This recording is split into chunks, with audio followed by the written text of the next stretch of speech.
This over here is my lush table display full of Anthurium seedlings. There's many dozens of seedlings in here and I grew all of them from seed that I pollinated and germinated myself. And in today's video I'm going to show you the whole journey of this plant, all the way from pollinating the mother plant to having and maintaining a beautiful lush table display.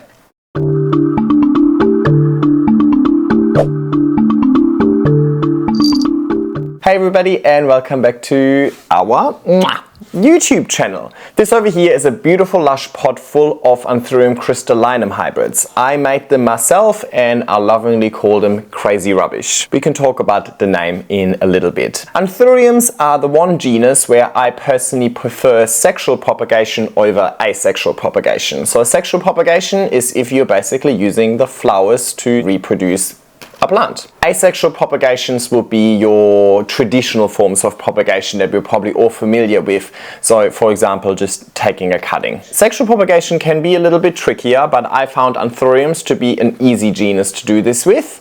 And I think this is something that most of us could easily do at home. All you really need is one Anthurium to start off with. I have not tried sexual propagation with philodendron or syngoniums or any other aroid. It seems to be a little bit harder, but Anthuriums seem to be quite easygoing. And so far I think I tried maybe 4 or 5 times and I've had about 80% success so far. So it seems to be something quite easy. So hopefully this video will encourage you to maybe start this journey as well, because it is a really inexpensive way of creating volume. There are, I don't know how many, it's so cramped in there, but I think I probably started off with about 100 seeds. Not all of them would have actually eventuated, but you can imagine if you want to buy, let's say, like 20 or 30 little plants from a nursery to then create a pot like that, that could set you back quite a lot of money. Whereas with sexual propagation, you're just taking advantage of a plant that you already have. And you don't even have to cut up that plant. You're making use of its inflorescences instead. So it is a fairly unintrusive way of propagating for the existing mother plant, and you have a really high yield. And with sexual propagation, you can also make kind of interesting hybrids, as well as seeds will never be exactly the same. You might see a lot of variation in your seeds and so on. So there's some really interesting parts to this way of sexually propagating plants. By the way, I hope my video isn't going to be demonetized because I say sexual propagation. YouTube gods and YouTube algorithm, if you're watching, this is a super innocent hobby, okay? So in today's video, I'm going to talk to you about the 8 steps that it took me to get to this beautiful lush display. Growing the mother plant to maturity in the first place, collecting the pollen, pollinating the plant, waiting for berries to form, pop the berries and clean them, germinate them, plant up the seedlings, and then ongoing maintenance. So let's get started with the first point. You need a mother plant. Where is it? Oh, over there. Alright, this is my mother plant. And look, honestly, she's seen better days. She did not like winter. But that's okay. But you can see this is basically the mother plant. There's a lot of visual damage on here, but you can see she's a decently mature specimen with quite a thick stem. I've had this for, I think, 3.5 years now, this plant actually. Here. And this last leaf is probably the nicest one. Let me park her here. So the mother plant is a crystallinum X. I don't know what the X is. So the mother plant is already a crystallinum hybrid. It was sold to me as wild crystallinum, but I don't necessarily know what makes it wild. I don't know what it was crossed with to get to this. All I know is that it is a crystallinum hybrid. That's probably the topic where we can talk about the names as well. With Anthuriums, they are very popular in being hybridized. So I would always assume that when you buy a plant that it is a hybrid and not a pure species.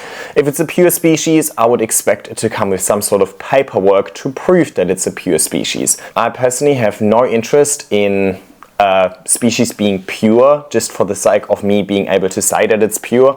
I judge them based on the look and I don't really care about the name. But a lot of people have started getting into Anthurium hybridization and they're crossing all sorts of Anthuriums and they come up with weird names. Hence my little piss take of calling this crazy rubbish, because the problem with giving anthuriums crazy names is that we forget what the actual parentage is, and that's exactly what happened here. I don't know what my crystallinum was hybridized with initially. It was sold to me at a random name, so when I now make hybrids with that, I kind of, I don't even know what is in the DNA anymore. Again, technically not an issue for me because I just judged them based on the look, but you might end up buying two plants that are actually the same, just two sellers called them two different names because there's absolutely no regulation in that space. We're just talking about plants, nobody's gonna die, but I just thought it was a bit funny how many random anthurium names are popping up left, right and center just to describe a crystallinum hybrid. There are some really, really stunning, nice hybrids out there, and if you go through the proper process of registering and so on, I think there's a point in giving your plant a specific name.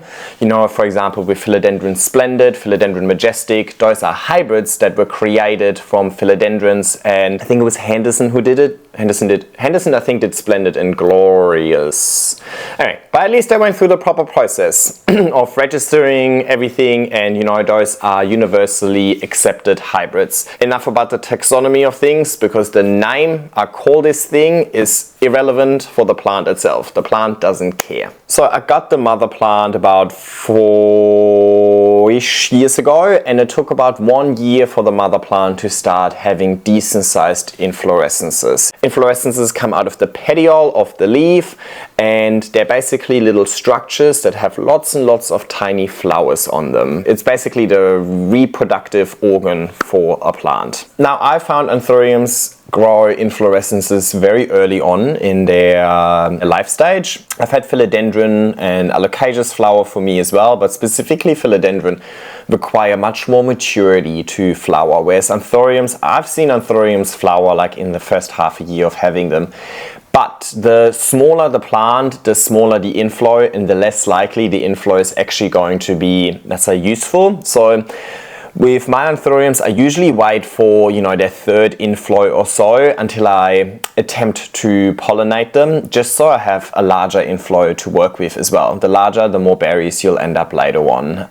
And each inflow is going to take a bit of energy away from the plant, so I don't necessarily want to go through the process with a more juvenile plant still. So yes, you can start this process early on, but the inflows might not be super viable. Now, of course, there's different ways in which these work, but most of the time these inflows go through two stages, a male and a female stage. First comes the female stage. The female stage is indicated by a little sap forming on the inflow, so you see all of these little droplets, and that indicates that this inflow is ready to be pollinated. But we don't have pollen yet. So we need to collect pollen. How do we collect pollen? The inflow produces the pollen in the male stage. And that male stage is usually following the female stage. So you actually gotta wait for the female stage to be over. The inflow is then gonna produce pollen, and you can then collect that pollen. I just take a brush and a piece of aluminium foil, and I just brush the pollen off the inflow, and I collect it in the aluminium foil. I fold it up, I label it with what pollen I took and the date I took it at, and then I pop it in the freezer. And then we need to wait for the plant to grow another inflow and wait for the female stage again. So basically you do need at least 2 inflows for this to work if you're just using one plant. If you're using 2 plants and you want to hybridize them, then you could also have 2 plants with 1 inflow each. 1 in female stage, 1 in male stage, and do it then and there rather than having to go through the whole process of collecting the pollen first, freezing it, and then putting it on the second inflow. Now the chances of that happening are relatively high if you have a lot of anthuriums. They flower very readily. So if you have a collection of 10-20 anthuriums and they're all thriving, chances are that you can actually do that. All of the ones I've created came from the freezer, or like the pollen came from the freezer, and some of the pollen was up to 3 months old and it still worked. But I suppose it would also depend on the pollen in itself. But this is exactly how you make hybrids. If you collect the pollen from the same plant that you then later on pollinated with, then you're basically just making a hybrid with itself. But given that my original mother plant was already a hybrid, there is some sort of variation in it. But this is your moment where you can take two different anthuriums and cross them. Now, depending on how you cross them, you can end up with different results. Are you taking the pollen from plant A and you're putting it on the inflow of plant B, or are you doing it the other way around? You could end up getting different results. And that's the beauty of that sexual propagation I was referring to earlier. You can actually create different hybrids and you get variation, and they're not all going to be the same. Whereas with asexual propagation, if you just take cuttings, all of the plants will be the exact same. Obviously, if you grow them in different conditions, they might look slightly different, but technically they should all be carbon copies of each other. Now, can you cross-pollinate all anthuriums with each other? No. Do I know any more about it? Also no. But I do think it has something to do with like the match of chromosomes and so on. Am I gonna look into this? Absolutely not. My approach to this is just trial and error. And from what I've heard online, that is what most other people do as well. Trial and error, they see what works and what doesn't, and you learn a lot from failure. I know that Tim from Grow Vertical, for example, one of the most experienced and knowledgeable growers that I personally know, he does that too. He does it with philodendron more so than with anthuriums, but he still just tries, and he also just pollinates things and they don't work out, or they take forever, or the yield is really low and so on. So there is no definitive guide on which plants to cross. But from my experience, all of the Magnificums, Forgetii, Crystallinums, they all kind of go really well with each other. All of the kind of like the dark velvet, veiny ones. But you can also just look online. There's so many hybrids out there by now. If you've seen somebody else has made a hybrid from two plants, then chances are you can repeat that as well. Anyway, for today, we're not going to keep talking about making hybrids. We're just going to talk about actually multiplying that one specific plant. So we're basically moving on to step 3. We've waited for that second inflow to now go through the female stage, and we're taking the pollen out of the freezer and we are going to pollinate the plant. And I do that with the same brush. So ideally, just take the brush and freeze the brush with the little sachet that you created, and then you know that this is the brush that had the same pollen on it. Or you could also wash it, I suppose. Or you could also not care.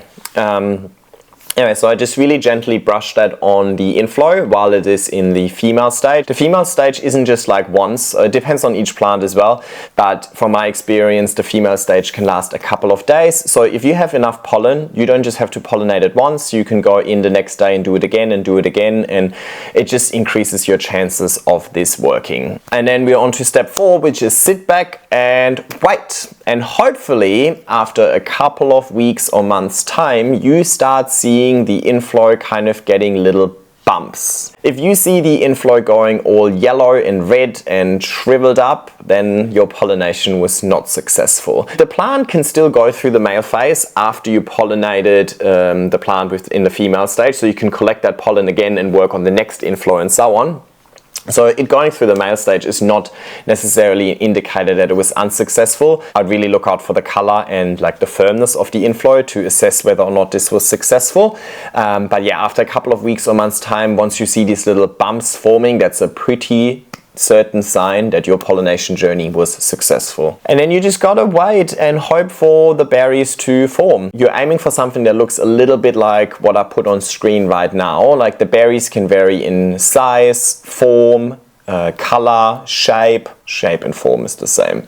But you know what I mean. And the timeline for these inflows to turn into infructescences, that's when it turns into the berries, really depends on the plant. There isn't like a specific timeline. It also obviously depends on the energy that the plant is available, but most definitely it depends on just the DNA, right? It can take half a year, it can take a year. I think I've heard people that had berries ripen for over a year, you know, just to then end up having no seeds and so on. So I can't give you a definitive answer, but you will certainly know once the berries are ripe, because they're just kind of gonna pop out. So as soon as I see the first berry starting to pop out, I take a Ziploc bag, I put it over the infructescence, and then all of the berries that pop out can just be collected by the bag. Now that popping out of berries can also take a couple of weeks. It doesn't all just happen within one day. So you might end up having multiple batches of seeds. Now just be careful when you have all of these berries in that Ziploc bag, because there's no airflow airflow, you don't necessarily want the berries to start molding and potentially jeopardizing the health of them. So I usually, when there's a couple of berries, I just start taking them as the first batch. I put the bag back over the inflow and wait for further berries. Perfect, we're moving on to step 5. We now harvested the berries, so it's time to pop the berries and clean the seeds. Now each berry has usually 1 or 2 seeds in them. Sometimes berries could also have no seeds. If that's the case, then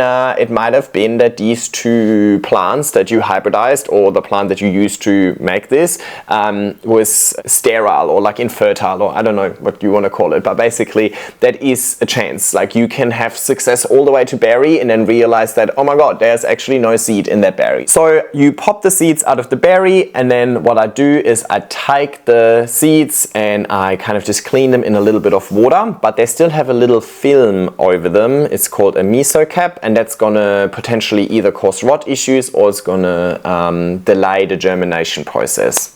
So what I do is I take the seeds and I just kind of like squeeze them over a piece of paper towel, and that will get that weird little slimy skin off of the seeds. I then clean the seeds again, and then they're ready to be put in their new home. Do you have to do this 2-step cleaning process? I don't know. I've always just done that 2-step cleaning process and it's always worked. So I reckon it's worth the effort. The new home that I give my Anthurium seeds is just a little takeaway container full of moss. Now over here, be strategic. Are you planning on growing a lush display like this one? Then you have no need to kind of separate all of the seeds and grow them separately. But if you put them all in one container and you want to end up separating them later on, you're gonna have a lot of trouble freeing all of these little germinated seeds from the moss later on. So you can either chop the moss very finely so that when you later on try and take it apart, the moss kind of just flakes out, or you could use a different medium like tree fern fiber, or you could take one of these little seedling trays that already has individual pots in them and then just put 1 seed or 2 seeds in each pot. So pot them up individually from the beginning if you want to grow them individually in the long run. If you want to grow them into a nice lush display, group them together from the beginning. It doesn't matter, takes up less space. And that's exactly what I wanted to do. I already have a big mother plant. I don't need 100 of the same plant. It takes up way too much space. I specifically did that to get a really nice large display. That was always the goal. Little heads up.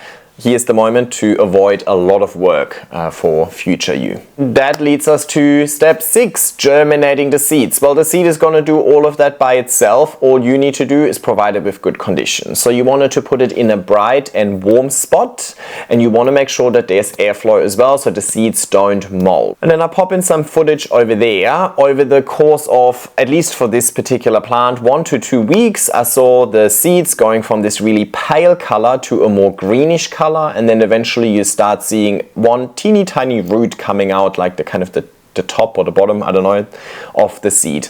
As soon as the seed has started to grow some roots, you will eventually also see the first couple of leaves. For this particular one, it took about 3 months to then have smallish seedlings that have outgrown the little takeaway container. What I then did is I took the takeaway container, and again I have no desire to separate them by now. I want to keep it nice and lush, and they're already in moss.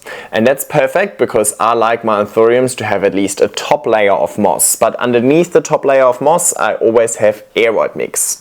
So I took this nice, fairly shallow orchid planter. I fill it with my aeroid mix, fairly chunky, but not as chunky as I would do with a mother plant, right? These are teeny tiny plants, so they also need water retention. So I add a little bit more cocoa peat in my normal chunky aeroid mix to give it more water retention.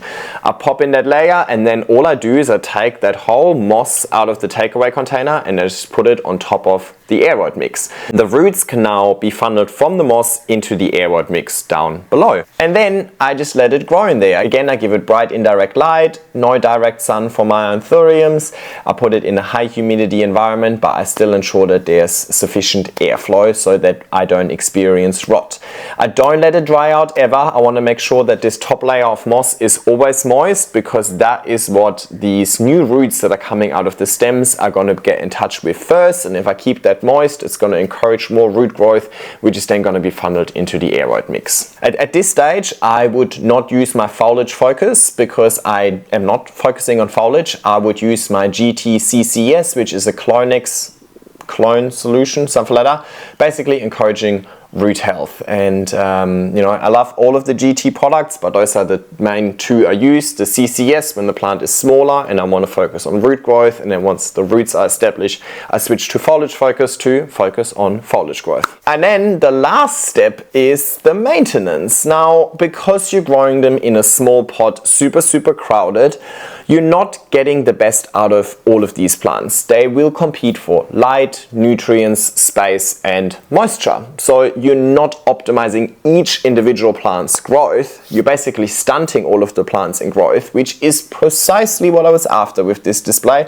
because I want this to be a nice lush table display. I don't want it to be super large. I want it to be kind of low, but I want it to be 360 around and in general just lush. So I wanted quantity rather than quality. Now, as part of that, I also every now and then have to separate out plants that outperform the others. For example, this one over here is getting a little bit too large, so I'll probably have to remove this fairly soon, and I usually do that just by pulling on it. And yes, sometimes I pull most of the roots with it, and then I just have to propagate it again, but that's okay. I don't want to unpot the whole thing.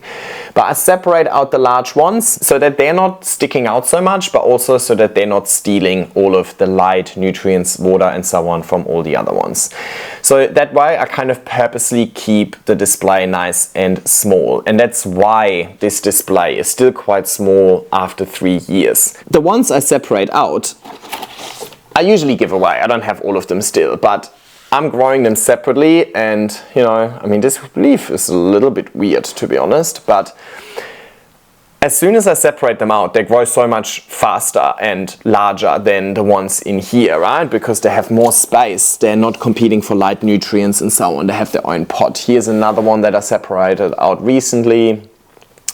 So over the years, despite ending up with this lush pot over here, I also ended up with lots and lots of more like small plants, or not so small plants by now anymore. This plant is literally the gift that keeps on giving. I still have my mother plant, I have this lush display, and I have had so many plants that I had to separate out, or that I wanted to separate out, that I was able to give away to friends and so on. So everybody gets an Anthurium crazy rubbish for birthday, Christmas, and so on, right? So it's honestly the gift that keeps on giving. I've already had some of the offspring that I separated also grow inflow, so I could have just repeated the process again and so on. Also, eventually it started outgrowing that little pot, so I had to give it a larger pot, and I increased the pot size last year. So let's have a quick look at what happened last year when I did that. I'm just gonna try and take it all out. Oh my god, it is very root bound. Alrighty. Have a look. So you can quite clearly see that all of the roots started within the layer of moss, and that was the layer of moss that I used to propagate it in, or like germinate it in, and then the roots have just expanded into the aeroid mix.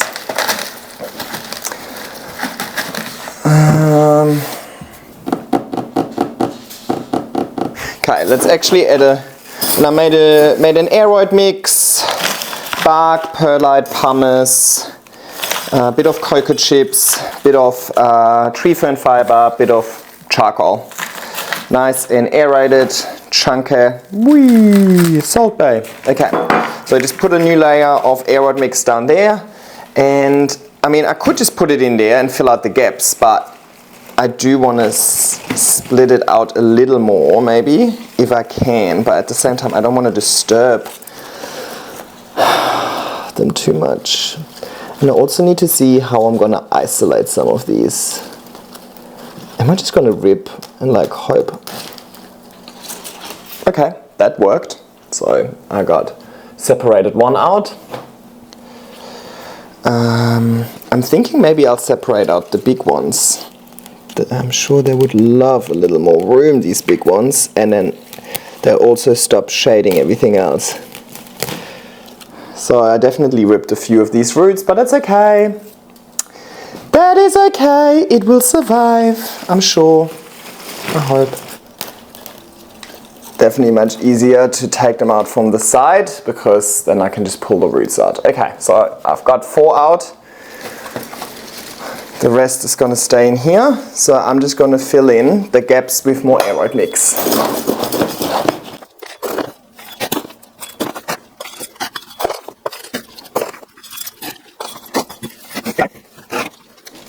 And I almost want the stems to kind of like crawl to the edge of the pot rather than it keep climbing. So that should be fine. I actually forgot moss. Let me get some moss. Alrighty, got some sphagnum moss. And now I'm just gonna, on top of where I put the aroid mix, I'm just gonna put a little layer of moss. Couple of reasons. The layer of moss kind of prevents the aroid mix from drying out too quickly. It encourages new root growth from these little anthuriums. They're technically climbers, but they climb so slowly that they really don't need a moss pole in itself, I'd say. You could though. And lastly, apparently it's a good like pH neutralizer or something like that. But that sounds a little too scientific for my liking. Alright, I don't even know where the front is now. I think this is maybe the front.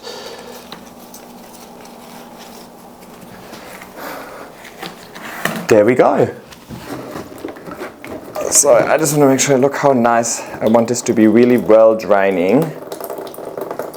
And I mean, look at all of the drainage at the bottom of this pot. Anthurium roots definitely love aeration. And here we are now. Now surprisingly, I don't actually have, I mean you can see some roots sticking out the bottom over here, but surprisingly I don't have all too many roots sticking out the sides. But at the end of the day, it doesn't really matter. I'm not complaining because the top looks nice and lush. But basically, I don't think I'm in need to repot this anytime soon. So that's good news. And I suppose that is because I'm also stunting the growth a little bit by it being just too cramped. I also don't provide this with the most light, right? Because it doesn't need the most light, because I don't want it to grow all too big or too lush anyway. I just want it to kind of stay the way that it is. Happy days. You will see a few little bite marks over here. As much as my little Bradley is an angel and usually doesn't care about my plants, because this one is on my table, he likes to jump on there and look for attention. He knows that once he approaches this plant, I will pay attention to him. So he uses it as a little tool to get my attention. Aren't you, my darling?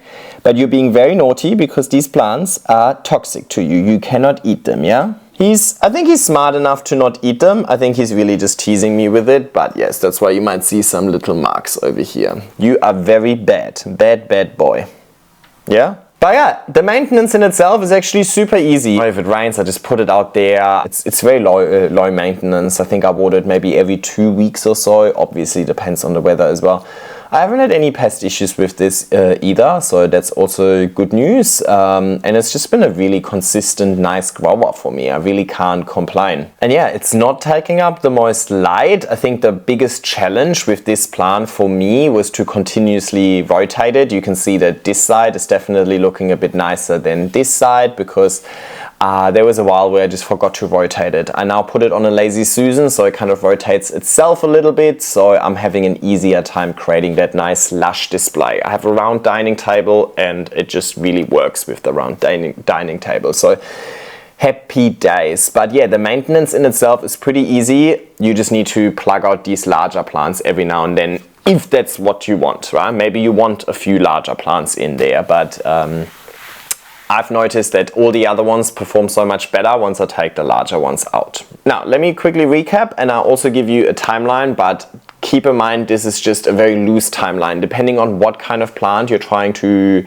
pollinate over here, depending on your conditions and so on, this could be much faster or slower. So I started this whole project 3 years ago by pollinating my mother plant. That was in September 21. The pollination was successful and I was able to harvest berries in January 22. So that was about like 4 months or so between pollination and ripe berries. I then put them in the boxes to germinate, and they germinated within a month, and then within 4 months the germinated seedlings were big enough to have outgrown the takeaway containers and they needed more space. So in May 22, I then potted it into that first little orchid planter, and it stayed in that first little orchid planter for about 14 months. And in July 2023, I then put it in that larger orchid planter that you see now, and it's been in this for yet another 14 months without the need to actually repot it. And I don't think I will repot it. I think I'll just thinning out the pot over time, if that makes sense. So remove the larger ones. So yeah, I think I can't really go much larger and still justify putting it on my dining table. It's a dining table, not a plant table. So yeah, a lengthy journey, but it's about the journey, isn't it? And it's not like it takes 3 years to look nice. I do think that within a year or so, it started looking really cute, you know, like these tiny little seedlings. I think they already look cute. So this is definitely one of my favorite displays I've got. Specifically because I also made them myself, so I think I have a little more sentimental attachment maybe to this, and I highly recommend doing it. It was honestly so easy and a really cool experience to have done once, and you end up with this plant that makes the perfect presents for everybody who knows you as well, because it's something unique, right? It's like, hey, I made this hybrid. You can't buy this one. Like, I hand pollinated this, right? Who wouldn't want one of those? Yes! I hope you enjoyed this video, and I hope it inspires you to maybe create a nice, lush, inexpensive pot of Anthurium seedlings as well. If you do, leave a comment down below letting me know which kind of hybrid you would like to make, or what Anthurium you would choose to create a nice, lush display like this one. Thank you so much for watching. Like and subscribe, and I'll see you next time. Bye! Bye! Are you saying bye?